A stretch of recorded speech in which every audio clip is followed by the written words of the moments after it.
not so. If it was not so, I would have not told you. So, the signs that we are going to serve as a reminder for you and I.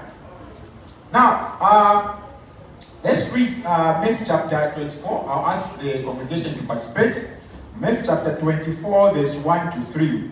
Just to have what Christ is saying. Matthew chapter 24, verse 1 to 3.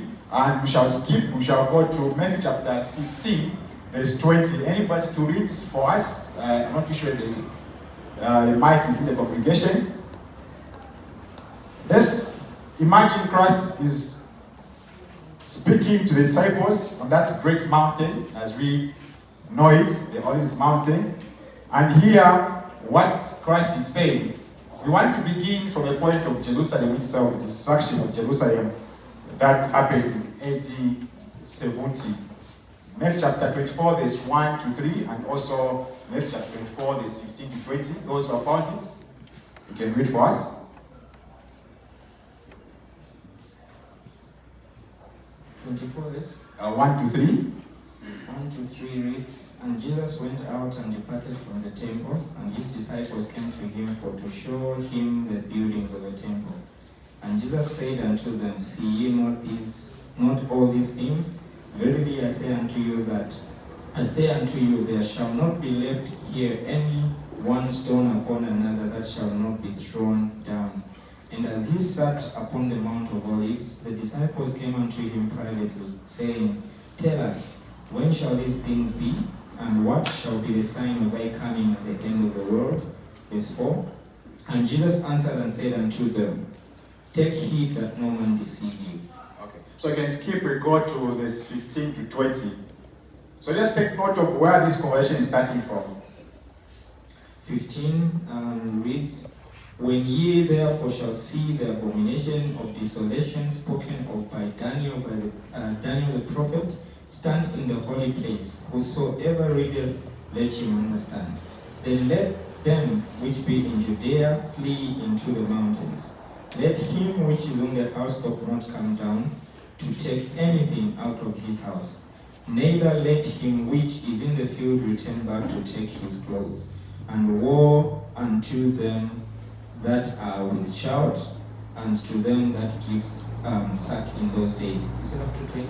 20. Up to 20. 20 reads, But pray ye that your flight be not in the winter, neither on the Sabbath day. Thank you. So let's start with Jerusalem itself, because we talked about two-fold of this prophecy. One, which was fulfilled, and another one which is yet to be fulfilled. So we are coming from somewhere. Jesus Christ is sitting, and the disciples come to him.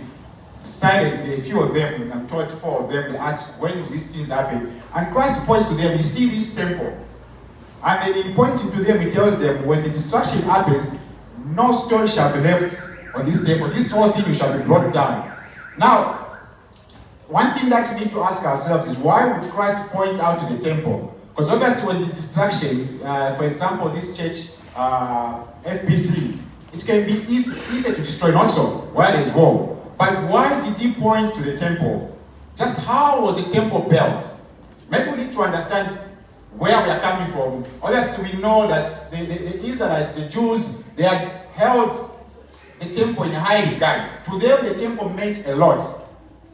Especially that they had spent so much time building it. But obviously, when we talk about the temple, this is not the temple that Solomon built at first. This is the temple that was built now by Herod. Now, Herod has expanded it and spent so much time expanding it. Actually, some sources tell us to say he had employed about 1,000 people just to work on this temple. Now, we can imagine that amount of labor involved to make this temple. So it was really, really, really huge. So even when Christ is pointing them to the magnificence of this temple is well built. He's trying to tell them, say, as much as you see this temple is strong, it's well built, so much has been put in this temple. When destruction happens, no stone shall be left upon this temple. Now, there are some sources that have tried to describe how the stones were made. You know, we are told that some of the stones that were used to build this temple, in terms of size, some were as high as, in terms of length, they had like 40 feet length, In terms of width, that's about 12, and the height 12 as well. That's pushing. I think you can. What's the equivalent of meters to feet? It's in construction, so you guide us. So we had some stones which were as big as 40 in terms of feet length. In terms of height and width, 12 by 12. So that's really huge also. Okay. You have found it?